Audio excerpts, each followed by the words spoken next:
नमस्कार विद्यार्थी मित्रांनो, स्वागत आहे तुमचं आपल्या चॅनल स्टडी फ्लो अपडेट्सवर। आजचा व्हिडिओ इंजिनिअरिंग करणाऱ्या आणि स्पर्धा परीक्षांची तयारी करणाऱ्या सर्व विद्यार्थ्यांसाठी खूप महत्त्वाचा आहे। विशेषतः जे विद्यार्थी MPSC महाराष्ट्र अभियांत्रिकी सेवा म्हणजे MES 2026 ची तयारी करत आहेत त्यांच्यासाठी एक मोठी अपडेट समोर आलेली आहे। नुकत्याच माहितीच्या अधिकाराखालील जलसंपदा विभागाच्या एका अहवाल जो आहे तो प्राप्त झालेला आहे, ज्यात रिक्त पदांची सत्य परिस्थिती जी आहे ती समोर आलेली आहे। व्हिडिओ शेवटपर्यंत पहा, कारण यात चांगली आणि वाईट अशा दोन्ही बातम्या आहेत।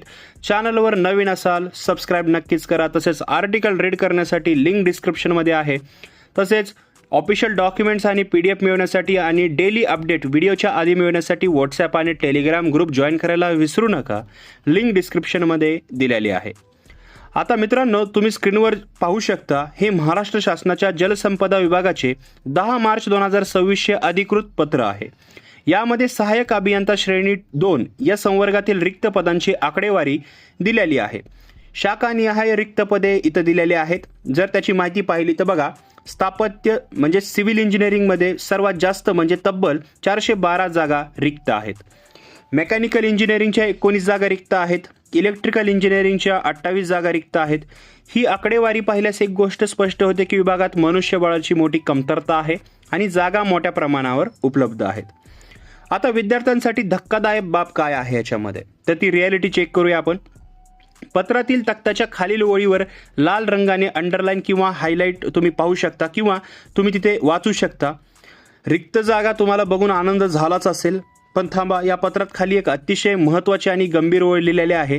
प्रशासनाने स्पष्ट केलेले आहे की महाराष्ट्र अभियांत्रिकी सेवा परीक्षा 2026 करिता सहाय्यक अभियंता श्रेणी 2 या संवर्गातील मागणी पत्र MPSC कडे पाठवण्यात आलेले नाही।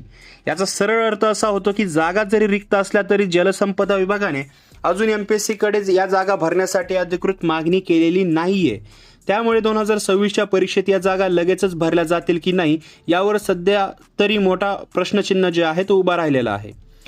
सरकारी काम आहे मित्रांनो, मागणीपत्र आज नाही उद्या जाईलच। विभागाला अभियंत्याची गरज आहेच, त्यामुळे जाहिरात कधी येऊ शकते। तुमचा अभ्यास जो आहे तो तुम्हाला थांबवायचा नाहीये।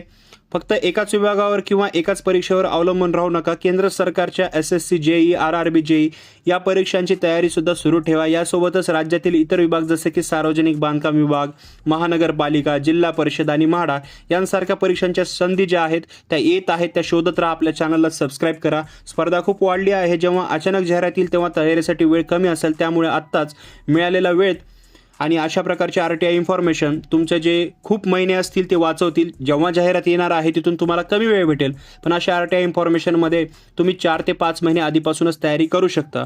तुमच्या कमकुवत विषयांवर तुम्ही काम करू शकता, तर हा वेळ त्यासाठी वापरा। मित्रांनो, शासनाने लवकरात लवकर हे मागणीपत्र MPSC कडे पाठवावी अशी आपण सर्वजण आशा करूया। तुम्हाला या परिस्थितीबद्दल काय वाटते आणि तुम्ही सध्या कोणत्या परीक्षेवर जास्त फोकस करत आहात हे खाली कमेंट बॉक्समध्ये नक्की सांगा। हा व्हिडिओ इन्फॉर्मेटिव्ह वाटला असेल तर नक्की लाईक करा। तुमच्या इंजिनिअरिंगच्या ग्रुप्सवर आणि मित्रांसोबत हा नक्की शेअर करा। अशाच अचूक व महत्त्वपूर्ण अपडेटसाठी आपल्या चॅनलला सबस्क्राइब करायला विसरू नका। तर भेटूया पुढच्या व्हिडिओमध्ये, तोपर्यंत थँक्स फॉर वॉचिंग।